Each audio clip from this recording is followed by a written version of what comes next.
कि देश के 5 राज्यों में हुए विधानसभा आम चुनाव के आज जो परिणाम दिखाए जा रहे हैं, उनमें से खासकर उत्तर प्रदेश व उत्तराखंड राज्य के चुनाव परिणाम बहुत ही ज्यादा चौंकाने वाले हैं तथा किसी के भी गले के नीचे से उतरने वाले नहीं हैं। शायद आप लोगों के भी गले के नीचे से आसानी से उतरने वाले नहीं हैं। इन दिखाए जा रहे परिणामों से ऐसा साफ तौर पर प्रतीत होता है कि वोटिंग मशीन ने बीजेपी के सिवाय किसी दूसरी पार्टी के वोट को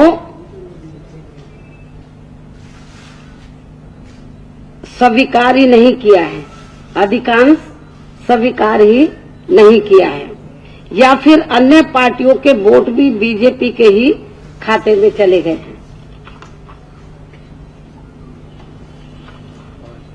पार्टी द्वारा प्राप्त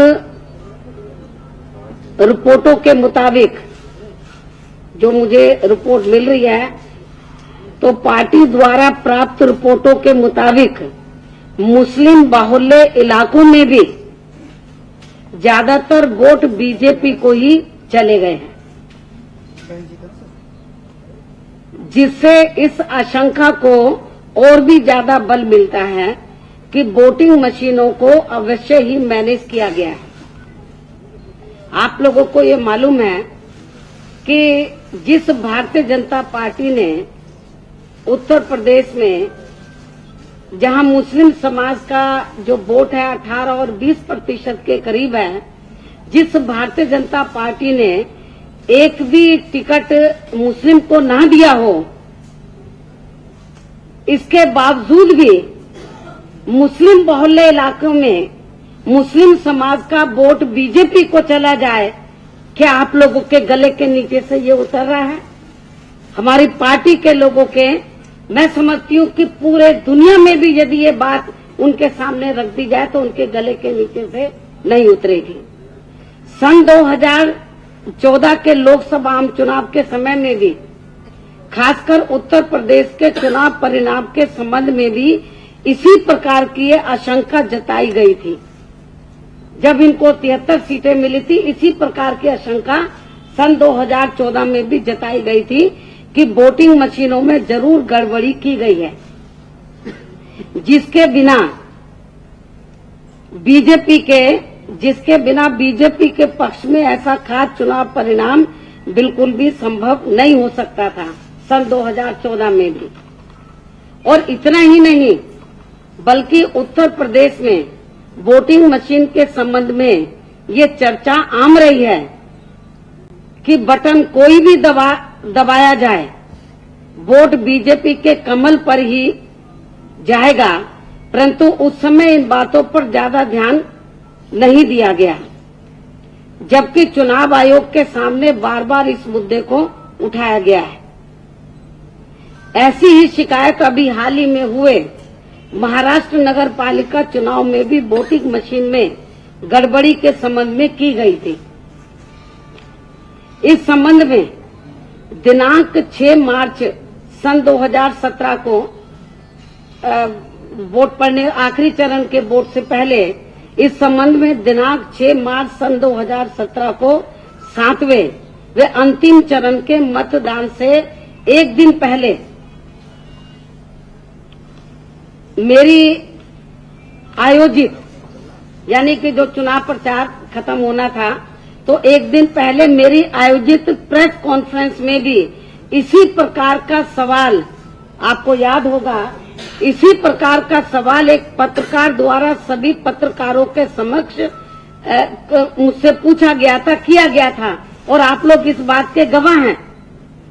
और मेरे ख्याल उसी आज जहां ये सामने खड़े हैं, इधर ही एक पत्रकार था, शायद पहली बार आप लोगों ने देखा था, उसने टोपी सर के ऊपर लगाई हुई थी, तो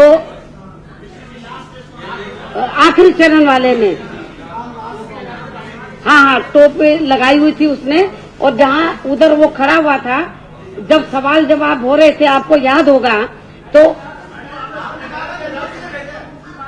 हाँ, मेरे को क्या मालूम था कि सचमुच वो सही बोल रहा है। ये तो आज मालूम पड़ा जब रिजल्ट आ रहा है। जब उसने वो सवाल मेरे से पूछा कि जो मैं आज एलिगेशन लगा रही हूँ, तो वो सवाल जब उसने कहा था कि भाई आपका जो वोट है वो तो आपकी पार्टी के लोगों का या दूसरी पार्टी का, वो तो कमल पे ही जा रहा है, तो मैंने उस पत्रकार की बात पर ध्यान नहीं दिया। मैंने बोला नहीं, आप ऐसे बोल रहे हो, ऐसा कुछ नहीं है, तो मैंने उसको इग्नोर किया। तो आज मुझे लगा कि इसका मतलब वो पत्रकार सही बोल रहा था, और आज मुझे लगता है वो नजर भी नहीं आ रहा है। वो जो है उस दिन वो खड़ा हुआ था और आप लोग भी देख रहे थे कि ये आदमी कहाँ से आ गया, तो उसने ये सवाल मेरे सामने रखा था, और आप लोग इस बात के गवाह हैं। किंतु सन 2014 के लोकसभा व वर्तमान में उत्तर प्रदेश व उत्तराखंड विधानसभा आम चुनाव के दिखाए जा रहे परिणामों को देखकर, जो 14 में परिणाम आया लोकसभा का, और वर्तमान में उत्तर प्रदेश व उत्तराखंड विधानसभा के आम चुनाव के दिखाए जा रहे परिणामों को देखकर ये मामला अब इतना ज्यादा गंभीर हो गया है कि इसके बारे में और ज्यादा खामोश रहना लोकतंत्र के लिए घातक साबित होगा। ये हमारे देश के डेमोक्रेसी के लिए, लोकतंत्र के लिए बिल्कुल भी ठीक नहीं है। और खास तौर से मैं मीडिया के माध्यम से भारतीय जनता पार्टी के लोगों को ये कहना चाहती हूँ, चेतावनी देना चाहती हूँ। मैं खुली चेतावनी दे रही हूँ कि जो मुझसे 6 तारीख को पत्रकार ने पूछा था, मैंने उसकी बात पर गौर नहीं किया। सन 2014 में भी ये बात हमारी पार्टी के लोगों द्वारा मेरे सामने रखी गई थी, तो मैंने सोचा कि, और ये बात मुख्य चुनाव आयोग के संज्ञान में भी ये बात लाई गई थी बीच बीच में जब मीटिंगें होती रही। तो लेकिन आज जो भारतीय जनता पार्टी के लोग बड़े खुश हो रहे हैं कि उनको पूर्ण बहुमत मिल गया है, उससे ज्यादा उनको सीटें मिल गई हैं, और लेकिन जिस तरीके की गड़बड़ी करके इन्होंने लोकतंत्र की हत्या की है, और ये इन्होंने अपने पक्ष में जो ये बहुमत साबित किया है, आज जो उत्तर प्रदेश के अंदर, मैं भारतीय जनता पार्टी के राष्ट्रीय नेताओं को, प्रधानमंत्री श्री नरेंद्र मोदी को और बीजेपी के राष्ट्रीय अध्यक्ष श्री अमित शाह को मैं खुली चेतावनी देती हूँ, यदि आप सही मायने में ईमानदार हैं तो आप मुख्य चुनाव आयुक्त को लिखकर दो कि ये जो चुनाव है तो हम बिल्कुल, हमको सही वोट पड़ा है। यदि वो सही ईमानदार हैं तो ये वोटिंग मशीन वाला जो है चुनाव, तो इसको रद्द करा के मुख्य चुनाव आयोग को बोले, जो पुरानी व्यवस्था थी बैलेट पेपर की, उससे चुनाव कराएं। जो पुरानी व्यवस्था थी बैलेट पेपर वाली जो है, उससे चुनाव कराएं। यदि इनमें थोड़ी सी भी ईमानदारी है, हमने उनके ऊपर आरोप लगाया है। हमने मुख्य चुनाव आयोग को भी लिखकर दिया है चिट्ठी, जो उसकी भी कापी हम आपको दे देंगे। यदि उनमें थोड़ी सी भी ईमानदारी है और वो कहते कि नहीं हमारे पक्ष में वोट पड़ा है, तो उनको घबराना नहीं चाहिए। फिर उनको बैलेट पेपर के माध्यम से, जो पुरानी व्यवस्था थी, उस माध्यम से चुनाव कराना चाहिए। दूध का दूध और पानी का पानी सामने आ जाएगा, यदि उनमें थोड़ी सी भी ईमानदारी है तो। और यदि वो नहीं कराते हैं तो समझ लो, जो उस पत्रकार ने 6 तारीख को मेरे से सवाल पूछा था, और सन 2014 में भी ये बात हमारी पार्टी के लोगों ने मेरे संज्ञान में डाली थी, तो लेकिन हमने ज्यादा गौर नहीं किया। लेकिन जिस तरीके के जो रिजल्ट आ रहे हैं, और खासतौर से मुस्लिम बहुल्य इलाके में बीजेपी को वोट निकल रहा है, तो ये तो बड़े गंभीरता से सोचने वाली बात है। और ये लोकतंत्र के लिए ये ठीक नहीं हो रहा है। और इस मामले को मैं ये समझती हूँ कि बहुजन समाज पार्टी नहीं, पूरा विपक्ष, पूरा अन्य पार्टियां भी इस मामले को जरूर गंभीरता से लेंगे, नहीं तो लोकतंत्र नाम की चीज अपने इंडिया में रहेगी नहीं। आपको मालूम है कि अमेरिका में भी इसी मशीन की शिकायतें आई थी, और जब वहां के लोगों ने आवाज उठाई तो ये जो वोटिंग मशीन वाला सिस्टम, उसको खत्म करके वो पुरानी व्यवस्था में वो लोग आ गए थे। नहीं तो सन 2019 में यदि यही वाली व्यवस्था चली तो समझ लो कि फिर तो बहुत गड़बड़ हो जाएगा। लोकतंत्र नाम की चीज इधर रहेगी नहीं और फिर तो विरोधी पार्टियों को चुनाव लड़ना नाम मात्र के लिए रह जाएगा। तो इसलिए अब इस संबंध में हालांकि हमने मुख्य चुनाव आयोग को चिट्ठी लिखी है, उसके बाद फिर मैंने आप लोगों को बुलाया है। अब उत्तर प्रदेश में खासकर ज्यादातर लोगों का विश्वास ईवीएम अर्थात वोटिंग मशीन पर से लगभग उठ सा गया है, लगभग क्या पूरा उठ गया है। और लोग ये सवाल कर रहे हैं कि उनके वोट जो उन्होंने, हमारी पार्टी के लोग ये सवाल कर रहे हैं कि उनके वोट जो उन्होंने बीएसपी को दिए थे वो आखिर कहां चले गए। मुस्लिम समाज के लोग ये बोल रहे हैं कि हमने तो बीजेपी को वोट दिया ही नहीं है। तो यहां से हमारे मुस्लिम बहुल्य इलाके में से अधिकांश तो बीजेपी को वोट कहां से निकल रहे हैं। ये हमारी पार्टी के लोग पूछ रहे हैं कि जब हमने वोट ही नहीं दिया है तो उनके वोट आखिर कहां चले गए, तथा गैर भाजपा वोट बीजेपी को कैसे ट्रांसफर हो गया है। ये आम चर्चा है उत्तर प्रदेश में और उत्तराखंड में। पंजाब में तो इनकी हिम्मत नहीं कर पाई है, क्योंकि उनको मालूम था कि अकाली और बीजेपी ये यदि वहां पर ये गड़बड़ करते, उत्तराखंड और उत्तर प्रदेश वाली व्यवस्था जो इन्होंने किया है वहां गड़बड़ करते तो पकड़े जाते, इसलिए उसको नहीं छेड़ा इन्होंने। और बाकी गोवा वगैरह जो बाकी जगह उनको मालूम था ये तो छोटे छोटे राज्य हैं, इनसे काम नहीं चलेगा, इनको घेर लो, मतलब उत्तर प्रदेश और उत्तराखंड को। तो इसलिए मैं ये बताना चाहती हूं कि इसलिए भारत निर्वाचन आयोग से हमने चिट्ठी भी लिखी है। मेरी मांग है इस संबंध में आपकी आप लोगों को बुलाने से पहले, प्रेस कॉन्फ्रेंस बुलाने से पहले, तो हमने भारत निर्वाचन आयोग को इस संबंध में चिट्ठी लिखी है। चिट्ठी की कॉपी आप लोगों को अभी दे दी जाएगी। इसलिए भारत निर्वाचन आयोग से मेरी मांग है कि उत्तर प्रदेश एवं उत्तराखंड विधानसभा चुनाव के परिणामों को तत्काल प्रभाव से रोका जाए व विदेशी एक्सपर्ट टीम के माध्यम से इन सभी वोटिंग मशीनों की जांच करवाई जाए और जब तक निष्पक्ष जांच पूरी न हो जाए तब तक इन दोनों राज्यों के नतीजों को रोका जाए तथा बैलेट पेपर वाली पुरानी व्यवस्था को लागू करके उत्तर प्रदेश में पुनः चुनाव कराया जाए।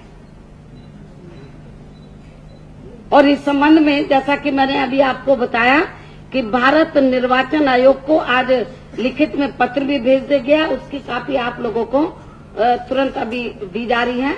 और मैंने आप लोगों को बताया है कि भारतीय जनता पार्टी के लोग यदि वो कहते कि नहीं हमको हमारे पक्ष में हवा थी, तो मैं उनको ये कहना चाहती हूँ कि आप यदि ईमानदार है, दूध के धुले हैं, प्रधानमंत्री दूध के धुले हैं, अमित शाह दूध के धुले हैं, फिर मैं इस बात को रिपीट करती हूँ, तो वो बैलेट पेपर से के माध्यम से चुनाव को करा ले, सही स्थिति सामने आ जाएगी। ये लोकतंत्र के साथ बड़ा भारी विश्वासघात हुआ, धोखा हुआ है। मैं समझती हूँ कि ये हमारे देश के भविष्य के लिए, लोकतंत्र के लिए ये बिल्कुल भी ठीक नहीं है। इसलिए मैंने सोचा आप लोगों को, क्योंकि जिस किस्म की रिपोर्ट मुझे अभी तक मिल रही है वो बड़ी चौंकाने वाली है। लोगों के गले के नीचे से नहीं उतर रही, इवन आप लोगों के गले के नीचे से नहीं उतर रही। कोई सोच नहीं सकता कि बीजेपी को इतनी सीटें मिल जाएंगी और बाकी विपक्ष की पार्टियों की ऐसी खराब हालत हो जाएगी, कोई सोच नहीं सकता है। ये मामला जांच का विषय है और मैं मुख्य चुनाव आयुक्त से फिर मैं पुनः अपील करती हूँ कि हमारी जो मांग है उसको तुरंत स्वीकार किया जाए, नहीं तो लोकतंत्र, खास तौर से बीजेपी में जो केंद्र में सरकार है, तो बीजेपी की सरकार के रहते हुए लोकतंत्र की तो हत्या हो जाएगी। लोकतंत्र नाम की चीज यहाँ पे रहेगी नहीं। धन्यवाद।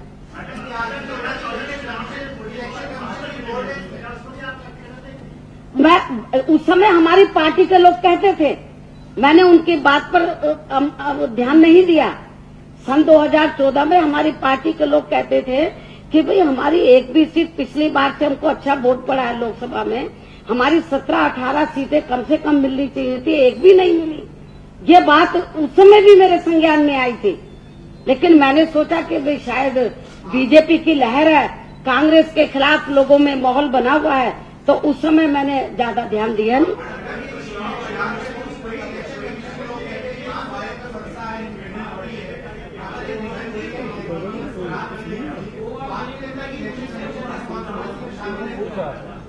भाई अभी तो जब कई बार मीटिंग बुलाई थी ऑल पार्टीज की, ये बात उनके संज्ञान में लाई गई थी, और लेकिन उन्होंने बोला कि नहीं ठीक है। ये अमेरिका का भी एग्जाम्पल वगैरह दिया गया था मीटिंग में। मैं समझती हूँ कि अब इससे बड़ा और प्रत्यक्ष को प्रमाण की और क्या जरूरत है। तो मुख्य चुनाव आयोग को इस इलेक्शन को रोकना चाहिए और इसकी जांच करानी चाहिए और बैलेट पेपर से पुनः मतदान कराना चाहिए।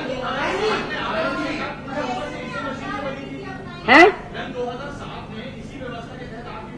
तो उस समय सेंटर में कांग्रेस नहीं थी, वो सॉरी बीजेपी नहीं थी, सेंटर में कांग्रेस थी।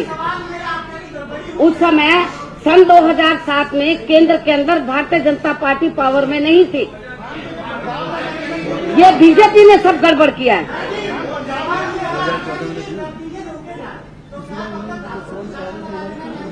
मैं समझती हूँ लगना चाहिए जब तक।